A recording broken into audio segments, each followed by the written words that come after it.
D'autres ont perdu leur intégrité physique. D'autres avaient perdu la liberté. D'autres ont perdu leur travail. Loolu lépp, on ne peut pas passer ça par perte et profit. Moo tax le 17 novembre, après avoir conquis une majorité écrasante Assemblée nationale, bokk na ci ñi njëkk a voté wala bokk na ci ñi voté mooy de retirer la loi d'amnistie.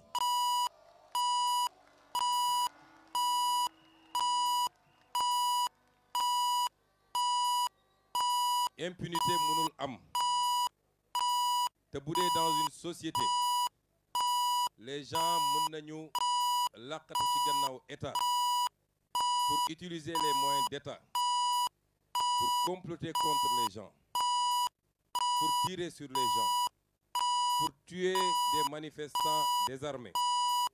Ñu pare na loolu yëpp nañ ko effacer comme si ça n'avait jamais existé. Loolu yàgg-yàgg dina xewaat ci dëkk bi kon moo tax pour que mu leer, parce que ces gens-là ils pensent que ils ont la mémoire très courte. Ils pensent que la loi d'amnistie c'est pour nous. Ñun soxlawuñu loi d'amnistie. Quand bi ñu yónnee ay nit ñu fekk ma à la prison de Cap Manuel proposer une loi d'amnistie, je leur ai dit qu'on n'a pas besoin de loi d'amnistie. Benn élément moo ñu intéressé woon mooy na xale yi ñu jàpp ci prison bi te yoruñu faa nekk ñu génne leen. Mais une loi d'amnistie qui crée l'impunité pour des assassins, ñun d'accorduñu ci. C'est pourquoi quand ils ont persisté, ma jox instruction notre groupe parlementaire. Si cette loi d'amnistie c'est pour libérer les jeunes de la prison, votez oui. Si c'est pour couvrir les crimes de sang, votez non. Tous les députés PASTEF ont voté non à cette loi d'amnistie. Kon ñun laqatuwuñu ci gannaaw loi d'amnistie. On n'en a pas besoin. Et tous les dossiers qui sont sur la table de la justice nañ ko génne waat teg ko leeral ko ba mu set wicc ñu xam lan la ak kan la. Élection bi comme nag campagne bi dañu fas yéene def ko campagne thématique parce que politique li ñu def fii yëpp baax na. Il faut mu xumb, il faut de l'animation, il faut de la musique, il faut mais avant tout politique c'est parler de ce qui va faire avancer le pays. C'est ça la politique. Mais avant de dire ce qu'on a prévu de faire pour le pôle Casamance, pour le pôle sud mooy pôle Casamance, dinaa dugal benn parenthèse bu ndaw que tout le monde puisse nous comprendre et nous accompagner. Campagne électorale, campagne nationale, c'est très difficile. Nous sommes de 2017 à maintenant suñu 6e campagne nationale. Mais de 2022 à maintenant, nous sommes à la 4e campagne nationale. 2 campagnes nationales en 2022, 2 campagnes nationales en 2024, avec des écarts de 6 mois. Première campagne 2024, on est sorti de prison pour enchaîner une campagne en plein mois de Ramadan. Loolu suñ leen ko waxul ak suñ leen ko waxee dafa métti physiquement. Dafa métti ci ñun, dafa métti ci sécurité bi, dafa métti ci communicants yi, et c'est pourquoi il faut que nit ñi di ñu jàppale et qu'ils nous accompagnent. Au début de cette campagne dama ne woon le directeur de campagne qu'il faut que ñu liggéey pour rassembler les gens par pôle, de grands rassemblements où on délivre le message pour ce pôle. Comme ça coono physique bi wàññeeku tuuti.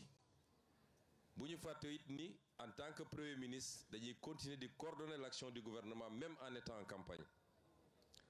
C'est pourquoi il faut qu'on accepte ce genre d'organisation rawatina nag dans les régions ou les départements yoo xam ne leer nañi gagné nañ fa bu yàgg parce que depuis des années toutes les élections qui se passent là-bas nous les gagnons largement et la région de Ziguinchor et c'est tout à votre honneur en fait partie kon il faut ñu économiser du temps pour consacrer ce temps à d'autres départements ou d'autres régions qu'on avait perdu lors de l'élection présidentielle parce que l'objectif c'est de gagner à défaut de tous les départements au moins 90% des départements est-ce que loolu d'accord ngeen ci ak ñun vous êtes d'accord avec nous donc je vous remercie d'avoir eu cette présence d'esprit ñu def un meeting au-delà même de régional mais un grand meeting boo xam ne laal na ba Goudomp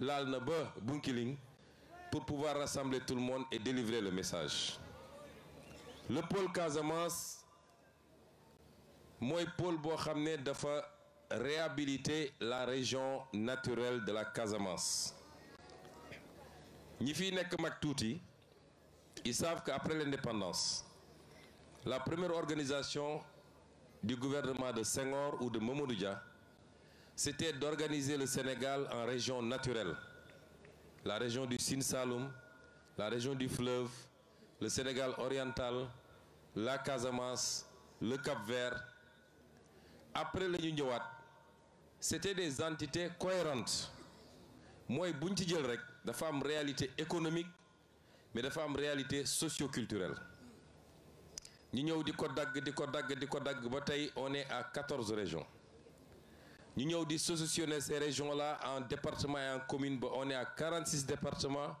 et plus de 550 communes dont la majorité n'est pas viable parce que les ressources yi waroon tax communes yooyu am viabilité amuñu ko ñun laaluñu découpage administratif bi pour le moment mais li ñu changé mooy créer des pôles de développement économique qui recoupent ces mêmes réalités Ñambour et Bawol benn pôle la Bundu ak li wër foofu yëpp benn pôle la muy Sénégal oriental le Ferlo et le Fouta nekk benn pôle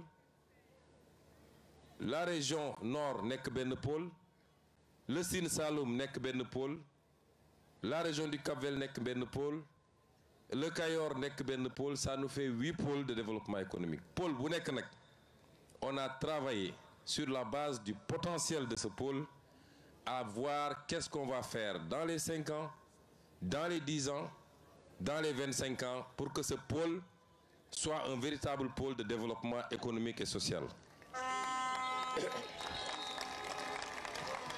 Le pôle Casamance tey booy xayma la population du pôle Casamance la région de Kolda la région de Sédhiou et la région de Ziguinchor c'est 2 300 000 habitants mais ñu xam ne en 2025 dinañu egg 5 400 000 habitants donc la population du pôle sera multipliée par plus de 2 par 2,4 évolution démographique boobu il faut ñu sóoraale ko ñu gis ni pôle bi ci pôle yi ñu gën a am pauvreté la bokk malgré tout le potentiel quand on classe les régions par pauvreté les 3 régions du sud ak Kédougou ak Tamba toujours ñooy nekk en tête de peloton alors que c'est les régions les mieux dotées par la nature dans tout le Sénégal 600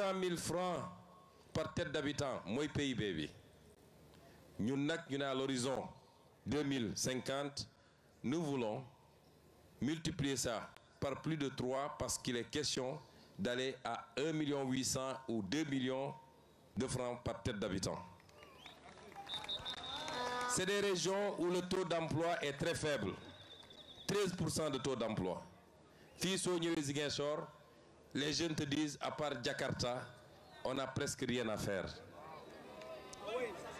taux d'emploi de 13% ci yu gën a faible la ci Sénégal dans l'agenda de transformation bi ñu leen présenté le pôle doit aller à 40% de taux d'emploi à l'horizon 2050. Mais comment on va faire ça? Lan mooy potentiel du pôle bi? Parce que ay filières la ñuy développer. Si on doit regarder les filières, dafa mel ni pôle bi moo ëpp potentiel ci pôle yëpp en termes de filières. En Casamance, il y a la filière céréales. Léegi ceeb lañ ma jox. Ñëpp xam nañ ni Casamance ceeb lay dunde. Ñun duñu mëq suuf. Xam ngeen ñan ñooy mëq suuf? Séeréer yi, ndax cere dafa niroog suuf. Ñun ceeb la ñuy lekk, moom la ñu xam. Ñoom président Diomaye ñoom dañuy mëq suuf. Filière céréales yi, que ce soit ceeb bi wala mboq bi wala dugub bi jusqu'au foño nga xam ne ñu ngi ko gën a ràññee la jëm ca Sédhiou jëm kaw, c'est un potentiel très faible ci filières yi. Les cultures industrielles muy gerte bi ñëpp xam nañ ni fii ci bassin arachidier lañ ko mënoon tuddee dañuy bassin arachidier bi dañ koy féetale Sine ak Saloum ak Bawol waaye li tax ñu defoon fi usine Sonacos c'est parce qu'on produit beaucoup d'arachide. Région de Ziguinchor, région de Sédhiou, région de Kolda. Dès qu'on est arrivé, mission bi ñu assigné woon le directeur de la Sonacos mooy il faut que l'usine de la Sonacos démarre le plus rapidement possible te démarré na cette année. Mais am na aussi filière bu am solo fii mooy kuuku bi mooy pour que ñi muy dégg yëpp xam mooy saalu darkase, c'est comme ça qu'on l'appelle ailleurs. Fii on produit plus de 120 000 tonnes su ma juumul ci noix d'acajou. Saison noix d'acajou ñi fu bëri ñi fi nekk dañuy dem for kuuku bi mais fan la kuuku bi di dem?